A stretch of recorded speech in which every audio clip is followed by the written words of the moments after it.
Hey YouTube. Well, today I am in Flamingo at in the Everglades, way down in the southern tip. I've been here. This will be my third year, and I'm coming down, trying to do different things. This year I am going to treat myself to a backcountry boat tour, which is on that boat right there. It lasts about an hour and a half. Costs $35, so it really is unusual for me to treat myself to something like that. But I pretty much did everything you can do in the right here in the main area with the different talks and things. And we'll do this, and then I'll show you around in another video. There've been some changes, and so let's see what kind of wildlife we can see. By the way, I am going to be using my new camera along with the GoPro that I'm filming this on, because this I can zoom in, and so maybe I can get some better shots of some wildlife. So going on the 11 o'clock, I just got a little while to wait, and we'll see how that goes. All right. Those are both crocodiles, and I'll tell you how.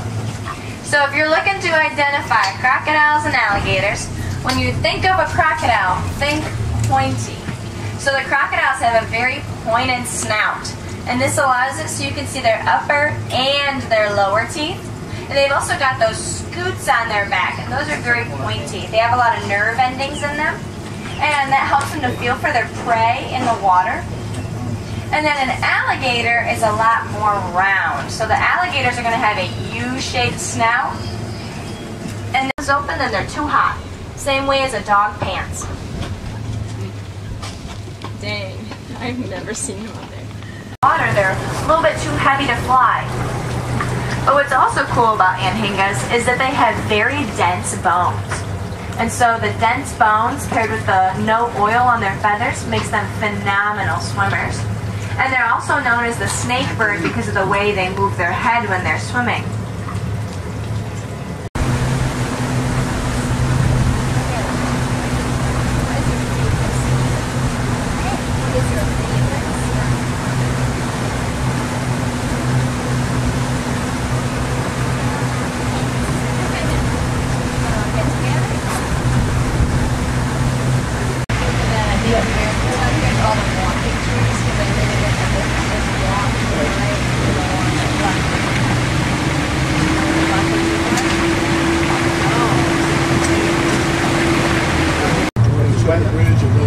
We have a little bit of a tide, about a foot, and it's usually during that time it's not a problem, but it's a little bit wind driven, so when it's wind driven we'll get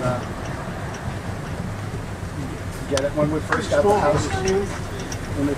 the houseboats, the first ones came in with two.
Well, that was an interesting tour. Didn't see a whole lot of things. Well, there was things that I didn't share with you, like I couldn't get a shot of the brown pelicans. They went by really fast. But did learn a few interesting things. The mangroves that are dead, a lot of them were killed by the storm surge from Hurricane Emily back in September 2017, I think. Yeah. it turned the water too salty for them, and that's what killed them. The water in that canal is brackish, and the other thing I learned is that the mangroves have sacrificial leaves where when they take up the water, they push the salt into one leaf, and eventually that leaf dies, falls down, and then the mangrove picks another leaf to be the sacrificial leaf, just to clear the salt out of its system. And speaking of salt, crocodiles have a gland that accumulates the salt, and basically they can sneeze the salt out, which is why the crocs can live in the brackish water that the alligators don't like.